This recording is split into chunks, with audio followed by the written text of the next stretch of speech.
भारत के इतिहास में एक स्वर्ण युग का जिक्र आता है, गुप्त साम्राज्य का। पर सोचिए, इतने महान साम्राज्य की शुरुआत में ही एक पहेली छिपी है, एक ऐसा सवाल जिस पर आज भी इतिहासकार बहस करते हैं। तो चलिए आज हम मिलकर इस ऐतिहासिक गुत्थी को सुलझाने की कोशिश करते हैं। सवाल तो बड़ा सीधा सा लगता है ना, कि भाई गुप्त साम्राज्य का संस्थापक कौन था? लेकिन जवाब इतना सीधा है नहीं। असल में संस्थापक किसे माना जाए? उसे जो पहली ईंट रखता है, या उसे जो उस नींव पर एक शानदार इमारत खड़ी कर देता है? यही सवाल हमें इतिहास के दो बहुत ही दिलचस्प किरदारों के पास ले जाता है। तो ये हैं हमारे दो दावेदार। एक तरफ हैं श्रीगुप्त, जिन्होंने वंश की शुरुआत की, और दूसरी तरफ हैं उनके पोते चंद्रगुप्त प्रथम, जिन्हें कई लोग असली संस्थापक का दर्जा देते हैं। एक ही खानदान और दो संस्थापक, ये कैसे मुमकिन है? चलिए कहानी को शुरू से शुरू करते हैं, श्रीगुप्त से। कहते हैं ना, हर बड़े और विशाल पेड़ की शुरुआत एक नन्हे से बीज से होती है। गुप्त साम्राज्य के लिए वो बीज बोने वाले शख्स थे श्रीगुप्त। बात है 3री शताब्दी की, जब उन्होंने एक ऐसे वंश की नींव रखी जो आगे चलकर इतिहास बदलने वाला था। जरा उनकी उपाधि पर गौर कीजिए, महाराज। सुनने में तो बड़ा शाही लगता है ना? लेकिन उस जमाने में ये टाइटल अक्सर कोई स्थानीय प्रमुख या फिर किसी बड़े राजा के नीचे काम करने वाले सामंत इस्तेमाल करते थे। और यहीं से हमें एक बहुत बड़ा सुराग मिलता है कि शायद श्रीगुप्त अपने आप में एक आजाद सम्राट नहीं थे। तो मतलब साफ है, श्रीगुप्त ने नींव तो रख दी थी। एक महाराज के तौर पर उन्होंने आने वाले साम्राज्य के लिए एक स्टेज तैयार कर दिया।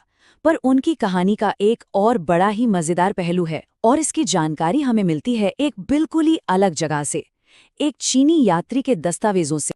एक चीनी यात्री थे इत्सिंग। उनके लिखे हुए से पता चलता है कि श्रीगुप्त ने चीन से आने वाले बौद्ध तीर्थयात्रियों के लिए एक मंदिर बनवाया था, और सिर्फ मंदिर ही नहीं, उसके रखरखाव के लिए 24 गांव भी दान में दे दिए।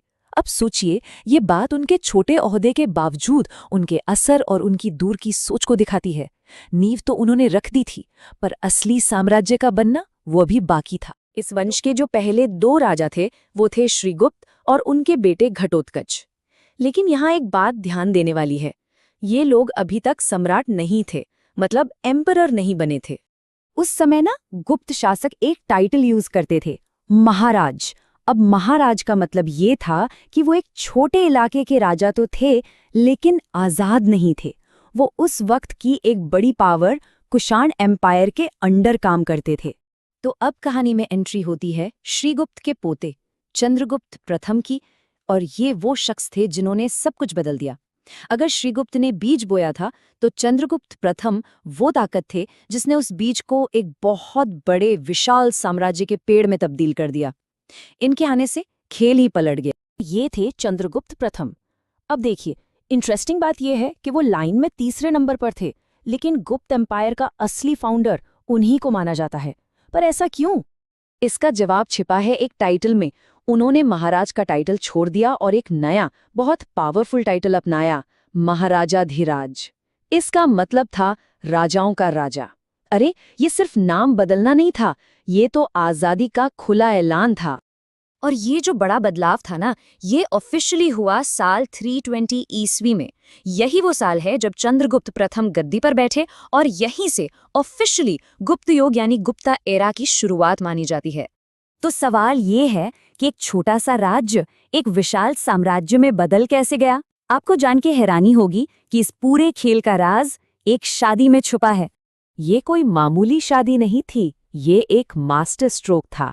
चंद्रगुप्त प्रथम ने उस वक्त के एक बहुत पावरफुल गणराज्य लिच्छवी की राजकुमारी कुमारा देवी से शादी की। ये सिर्फ एक रिश्ता नहीं था, ये एक पॉलिटिकल मर्जर था। इस एक शादी ने गुप्तों को वो पावर, वो इज्जत और वो पहचान दी जिसकी उन्हें सख्त जरूरत थी। और इस जबरदस्त गठबंधन का सबूत हमें सोने के सिक्कों में भी मिलता है। और कमाल की बात यह है कि ये इंडियन हिस्ट्री में पहली बार था जब किसी सिक्के पर राजा और रानी दोनों की तस्वीर एक साथ थी। सिक्के पर रानी कुमारा देवी का नाम होना ये दिखाता है कि ये रिश्ता बराबरी का था। बहुत बड़ी बात थी उस जमाने के हिसाब से। और ये लिच्छवी कनेक्शन कितना इम्पोर्टेंट था, इसका अंदाजा आप इस बात से लगा सकते हैं कि उनके बेटे महान सम्राट समुद्रगुप्त ने इलाहाबाद के शिलालेख में बड़े गर्व से खुद को लिच्छवी दौहित्र कहलवाया, मतलब लिच्छवियों का नाती। ये दिखाता है कि इस रिश्ते की इज्जत आने वाली पीढ़ियों तक कायम रही। तो इस पावरफुल शादी और अपनी सूझबूझ से चंद्रगुप्त प्रथम ने अपने साम्राज्य को मजबूत करना शुरू किया, और इसके जो नतीजे निकले वो वाकई शानदार थे। उन्होंने मगध, प्रयाग और साकेत, मतलब आज का दक्षिण बिहार, इलाहाबाद और अयोध्या, इन सारे इंपॉर्टेंट इलाकों को सीधे अपने कंट्रोल में ले लिया, और यही इलाके आगे चलकर नए साम्राज्य का दिल बने। और फिर उन्होंने अपनी राजधानी बनाई पाटलिपुत्र को। अब ये एक बहुत ही सिंबॉलिक मूव था, क्योंकि पाटलिपुत्र ही वो शहर था जो कभी महान मौर्य साम्राज्य की राजधानी हुआ करता था। ये एक तरह का सिग्नल था कि अब भारत की अगली महान शक्ति गुप्त ही होंगे। चंद्रगुप्त प्रथम ने सिर्फ जमीनें नहीं जीती, उन्होंने एक मजबूत भविष्य की नींव रखी। उनकी दूरदृष्टि का एक और सबूत देखिए। जब वो बूढ़े हुए तो उन्होंने अपना उत्तराधिकारी अपने सबसे काबिल बेटे समुद्रगुप्त को चुना। ये फैसला सिर्फ बड़े बेटे होने के नाते नहीं, बल्कि काबिलियत के आधार पर लिया गया था, और इसी एक फैसले ने साम्राज्य के भविष्य को सिक्योर कर दिया। तो आप इसे ऐसे समझ सकते हैं: स्टेप 1 चंद्रगुप्त प्रथम, जिन्होंने नींव डाली। स्टेप 2 उनके बेटे समुद्रगुप्त, जिन्होंने साम्राज्य को फैलाया। और स्टेप 3 उनके पोते चंद्रगुप्त द्वितीय, जो साम्राज्य को उसकी बुलंदी पर ले गए। लेकिन सबसे जरूरी पहला कदम तो चंद्रगुप्त प्रथम ने ही उठाया था। तो सीधी सी बात है, समुद्रगुप्त, जिन्हें भारत का नेपोलियन भी कहा जाता है, वो अपनी इतनी बड़ी बड़ी जीतें शायद कभी हासिल ही नहीं कर पाते अगर उनके पिता चंद्रगुप्त प्रथम ने उनके लिए एक इतनी मजबूत नींव तैयार न की होती। इतिहास में ना कुछ शासक ऐसे हुए हैं जिनकी कहानियां किसी महाकाव्य से कम नहीं होती। आज हम बात करेंगे एक ऐसे ही सम्राट की जिनकी तलवार ने तो भारत का नक्शा ही बदल दिया, लेकिन जिनके सिक्के उनकी एक बिल्कुल ही अलग कहानी सुनाते हैं। तो उनको एक उपाधि दी गई, भारत का नेपोलियन। लेकिन सोचने वाली बात है, एक प्राचीन भारतीय सम्राट की तुलना फ्रांस के नेपोलियन से क्यों की गई? ये उपाधि आखिर मिली किसे थी, और क्या ये उनके विशाल व्यक्तित्व के साथ पूरा न्याय करती है? चलिए इसी सवाल की तह तक चलते हैं। तो इस सम्मान मिला गुप्त साम्राज्य के सबसे प्रतापी शासकों में से एक महाराजाधिराज समुद्रगुप्त को। इन्होंने 4वीं सदी में भारत पर शासन किया था। अब देखिए, समुद्रगुप्त के बारे में सबसे कमाल की बात यह है कि उनकी कहानी सिर्फ किस्सों कहानियों में नहीं है, बल्कि सचमुच पत्थर पर लिखी हुई है। और यही चीज इसे इतिहास का एक ठोस, एक पुख्ता अध्याय बनाती है। ये जो दिख रहा है, ये है इलाहाबाद स्तंभ, जो आज के प्रयागराज में खड़ा है।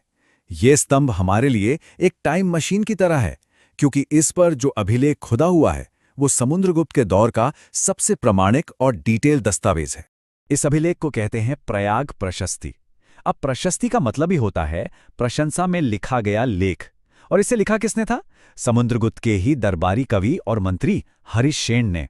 मतलब ये महज एक लेख नहीं, बल्कि सम्राट की जीती जागती विजयों और उनके गुणों का पूरा ब्यौरा है, जो उनके सबसे करीबी व्यक्ति ने दिया। हरिशेन लिखते हैं कि कैसे समुद्रगुप्त ने अपने पराक्रम से आर्यावर्त के राजाओं को जड़ से उखाड़ फेंका। सोच कर देखिए, इन शब्दों में कितनी ताकत है। ये तो एक सीधा सीधा ऐलान है कि उनके सामने कोई टिक नहीं सका। तो चलिए अब चलते हैं उस दिग्विजय यात्रा पर जिसने उन्हें इतिहास में हमेशा के लिए अमर कर दिया। जरा सोचिए, एक ऐसी विशाल सेना के बारे में जो अपने समय के बड़े बड़े साम्राज्यों को चुनौती दे रही थी। समुद्रगुप्त की सेना ना सिर्फ सैनिकों का जमावड़ा नहीं थी, नहीं, ये तो उनकी महत्वाकांक्षा का एक चलता फिरता प्रतीक थी, जिसने पूरे भारत में उनकी सत्ता का लोहा मनवाया। और ये जो नक्शा है, ये दिखाता है कि उनकी जीत का नतीजा क्या निकला। उनका साम्राज्य कितना विशाल था, जो उत्तर में हिमालय की बर्फीली चोटियों से लेकर दक्षिण पूर्वी तट के गर्म समुद्री किनारों तक फैला था। उस जमाने के हिसाब से ये कोई छोटी मोटी बात नहीं थी, एक असाधारण उपलब्धि थी। अब यहाँ उनकी असली प्रतिभा दिखती है, उनकी दोहरी नीति में। उत्तर भारत में यानी आर्यावर्त में उन्होंने राजाओं को हराया और उनके राज्यों को सीधे अपने साम्राज्य में मिला लिया। लेकिन दक्षिण भारत में उन्होंने एक बिल्कुल अलग रास्ता अपनाया। वहां उन्होंने राजाओं को हराया जरूर, पर उनके राज्य उन्हें लौटा दिए। बस शर्त यह थी कि वो समुद्रगुप्त की अधीनता स्वीकार करेंगे। ये दिखाता है कि वो सिर्फ एक विजेता नहीं थे, बल्कि एक बहुत ही चतुर रणनीतिकार थे, जो जानते थे कि इतने बड़े साम्राज्य को संभालना कैसे है।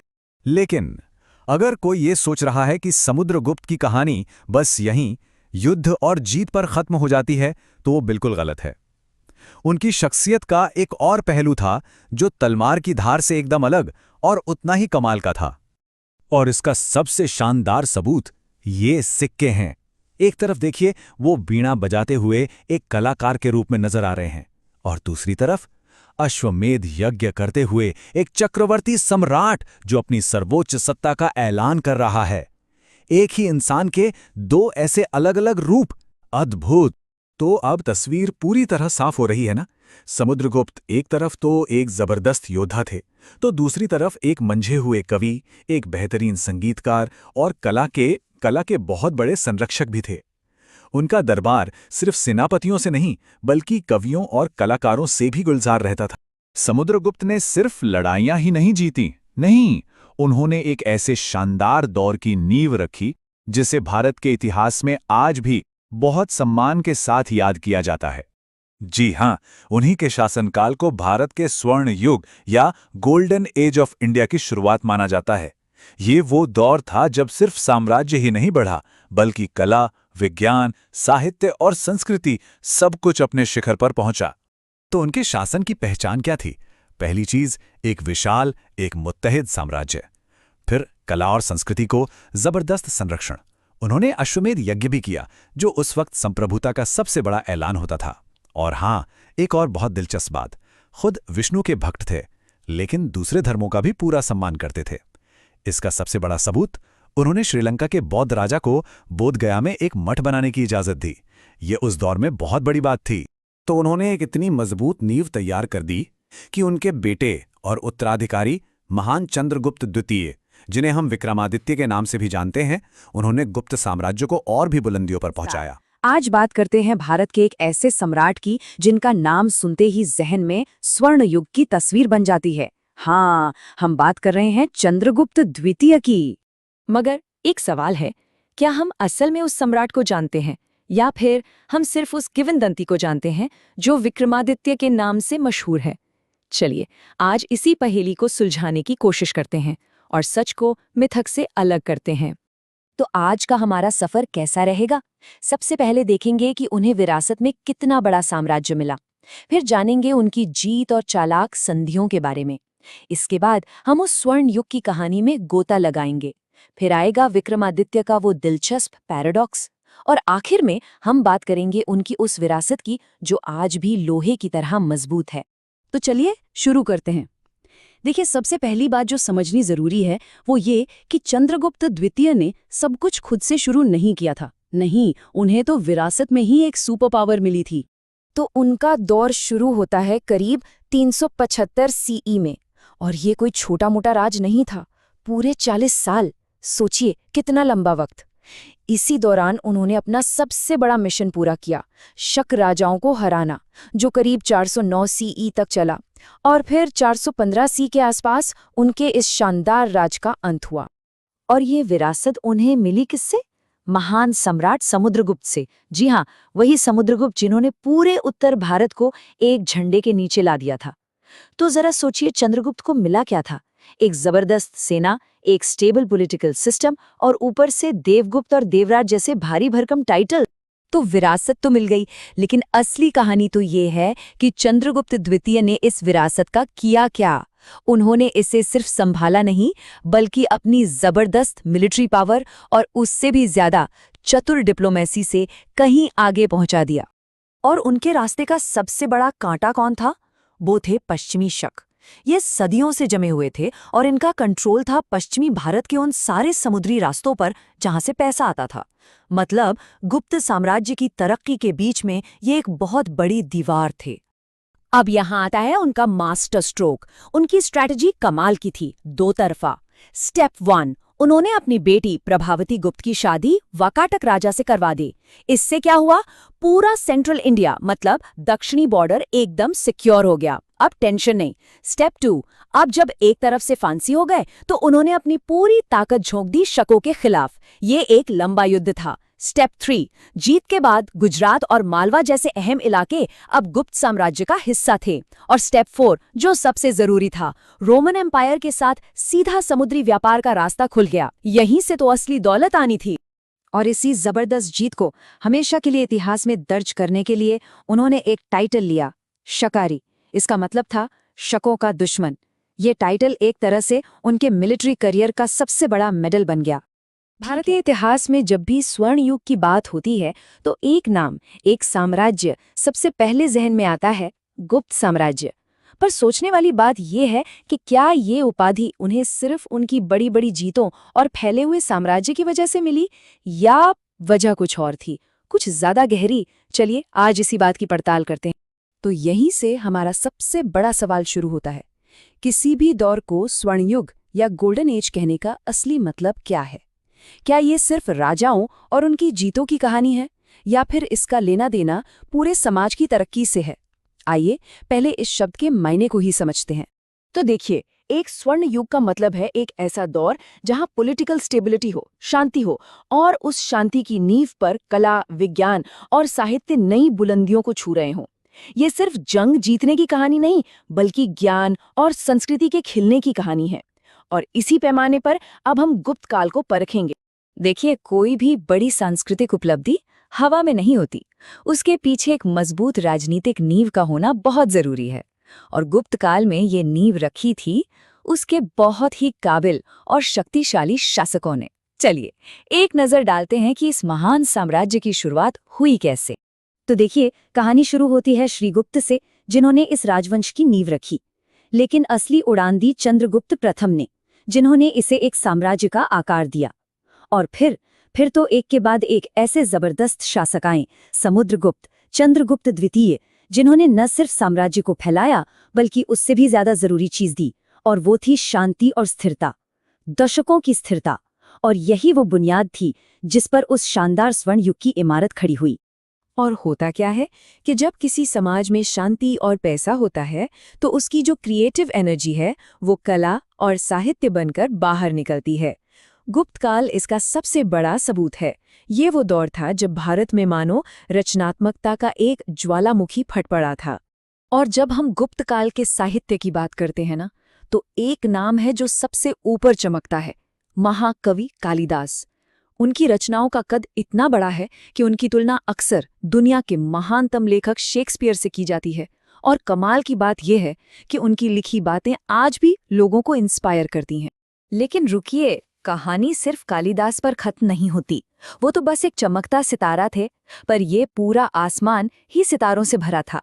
यही तो इस दौर की खासियत थी, इसकी लिटरेरी डाइवर्सिटी। सोचिए, एक तरफ विशाखदत्त का पॉलिटिकल थ्रिलर जैसा नाटक मुद्रा राक्षस है, तो दूसरी तरफ विष्णु शर्मा की पंचतंत्र की वो कहानियां जो आज भी हम अपने बच्चों को सिखाते हैं। मतलब हर तरह का साहित्य फल फूल रहा था। ये दौर वाकई में एक लिटरेरी हब था। अच्छा, साहित्य से आगे बढ़ें तो कला और आर्किटेक्चर भी अपने चरम पर थे। मूर्तिकला में एक नया ग्रेस, एक नई खूबसूरती आई। और सबसे बड़ी बात, इसी दौर में पहली बार आज हम जैसे हिंदू मंदिर देखते हैं वैसी मंदिर वास्तुकला का जन्म हुआ। इसका एक शानदार उदाहरण है देवगढ़ का दशावतार मंदिर, जो आज भी उस युग की कलाकारी की कहानी सुनाता है। लेकिन कोई भी महान युग सिर्फ कला और साहित्य से नहीं बन जाता। ये टिका होता है उस समाज की नींव पर जो इन चीजों को मुमकिन बनाता है। तो सवाल यह है कि गुप्त साम्राज्य का समाज असल में था कैसा? चलिए जानते हैं। अब बात करते हैं इनके एडमिनिस्ट्रेशन की, जो कि बहुत ही दिलचस्प था। सिस्टम था डिसेंट्रलाइज्ड, मतलब लोकल लेवल पर लोगों को अपने मामले सुलझाने की काफी आज़ादी थी। सब कुछ राजा कंट्रोल नहीं कर रहा था। और इकॉनमी को चलाने के लिए बड़े स्मार्ट पद बनाए गए थे, जैसे नगर श्रेष्ठी, जो आज के ज़माने के सिटी बैंकर्स का हेड हो गया, और सार्थवाह, जो व्यापारियों के काफिले का लीडर होता था। ये सब मिलकर पक्का करते थे कि देश की अर्थव्यवस्था एकदम स्मूथली चलती रहे। वाकई उस जमाने के हिसाब से एक बहुत ही कुशल सिस्टम था ये। और शायद उस समाज की सबसे बड़ी और सबसे अच्छी बात थी धार्मिक सहिष्णुता। सोचिए, गुप्त राजा खुद हिंदू धर्म को मानते थे, लेकिन उन्होंने कभी किसी दूसरे धर्म पर कोई दबाव नहीं डाला, बल्कि उन्होंने सभी धर्मों के लिए एक खुला और सम्मान का माहौल बनाया। और नतीजा ये हुआ कि हिंदू धर्म के साथ साथ बौद्ध धर्म और जैन धर्म भी बिना किसी रोक टोक के फले फूले। ये जो शांति से साथ रहने का माहौल था ना, इसने सिर्फ समाज में सद्भाव ही नहीं बढ़ाया, बल्कि अलग-अलग विचारों को भी पनपने का मौका दिया। और यही चीज उस युग की तरक्की का एक बड़ा कारण बनी। और ज्ञान और पढ़ाई लिखाई के लिए इस सम्मान का सबसे बड़ा प्रतीक था नालंदा विश्वविद्यालय। ये सिर्फ एक यूनिवर्सिटी नहीं थी, ये उस दौर का ग्लोबल नॉलेज सेंटर था। दुनिया भर से लोग यहाँ आकर फिलॉसफी, साइंस और धर्म की पढ़ाई करते थे। ये उस युग की बौद्धिक ताकत का जीता जागता सबूत है। तो इन सारी महान बातों का, इन सारी उपलब्धियों का आखिर में निचोड़ क्या निकलता है? गुप्त साम्राज्य ने आने वाली पीढ़ियों के लिए अपने पीछे क्या छोड़ा? चलिए इसे समेटते हैं। ये एक लाइन मुझे लगता है पूरी कहानी कह देती है। गुप्त काल सिर्फ एक चमकीला दौर बनकर खत्म नहीं हो गया। नहीं, इसने आने वाली सदियों के लिए भारतीय सभ्यता की एक ऐसी मजबूत नींव तैयार की जिस पर आगे चलकर एक महान संस्कृति की इमारत खड़ी हुई। चलिए अब आते हैं कहानी के सबसे मिस्टीरियस हिस्से पर, विक्रमादित्य पैराडॉक्स पर। क्योंकि जहां एक तरफ इतनी जबरदस्त उपलब्धियां हैं, वहीं दूसरी तरफ कुछ ऐसी खामोशियां हैं जो बहुत कुछ कहती हैं। इसे देखिए जरा। फाहियान ने सब कुछ लिखा, एक खुशहाल शांत साम्राज्य, कम क्राइम रेट, आज़ादी से घूमते लोग, सब कुछ। बस एक चीज नहीं लिखी, उस सम्राट का नाम जिसके राज में वो ये सब देख रहे थे। उन्होंने चंद्रगुप्त द्वितीय का नाम कहीं नहीं लिया। ये चुप्पी क्यों? ये हिस्टोरियंस के लिए आज भी एक बड़ी पहेली है। आखिर उस जमाने में तो राजा ही सब कुछ होता था, तो फाहियान ने नाम क्यों नहीं लिया? क्या सम्राट लोगों की रोज की जिंदगी से उतने जुड़े हुए नहीं थे जितना हम मानकर चलते हैं? या फिर इसके पीछे कोई और ही कहानी है जो इतिहास के पन्नों में कहीं खो गई है? तो चलिए अब बात करते हैं उस लेगेसी की, उस विरासत की जो चंद्रगुप्त द्वितीय अपने पीछे छोड़ गए। एक ऐसी विरासत जो आज भी हमारे सामने है। करीब 415 सीई में लगभग 40 सालों के एक शानदार राज के बाद चंद्रगुप्त द्वितीय का दौर खत्म हुआ। पर वो अपने पीछे सिर्फ एक खाली तख्त नहीं छोड़ गए, वो छोड़ गए एक मजबूत समृद्ध साम्राज्य, आने वाली जनरेशन के लिए एक सॉलिड फाउंडेशन। और उनकी विरासत का सबसे जीता जागता सबूत, दिल्ली का ये आयरन पिलर। जरा सोचिए, 1600 साल से ज्यादा हो गए ये खुले में खड़ा है, बारिश धूप सब झेल रहा है, पर आज तक इस पर जंग नहीं लगी। ये उस दौर की मेटलर्जी का एक जीता जागता चमत्कार है। इस पर चंद्र नाम के एक राजा का जिक्र है और ज्यादातर एक्सपर्ट्स का मानना है कि ये कोई और नहीं, चंद्रगुप्त द्वितीय ही हैं। तो आखिर में उनकी विरासत है क्या? इसे समड अप करते हैं। एक unified north Indian empire, global trade से आई जबरदस्त दौलत, क्लासिकल इंडियन आर्ट, लिटरेचर और साइंस का पीक, और हाँ, विक्रमादित्य की वो अमर कहानी जो आज भी हमें इंस्पायर करती है। और यहीं पर हम एक आखिरी सवाल के साथ इस चर्चा को छोड़ते हैं कि आखिर एक गोल्डन एज को क्या चीज डिफाइन करती है? एक महान राजा के काम या उसके पीछे रह गई वो महान कहानी? सोचने वाली बात है ना?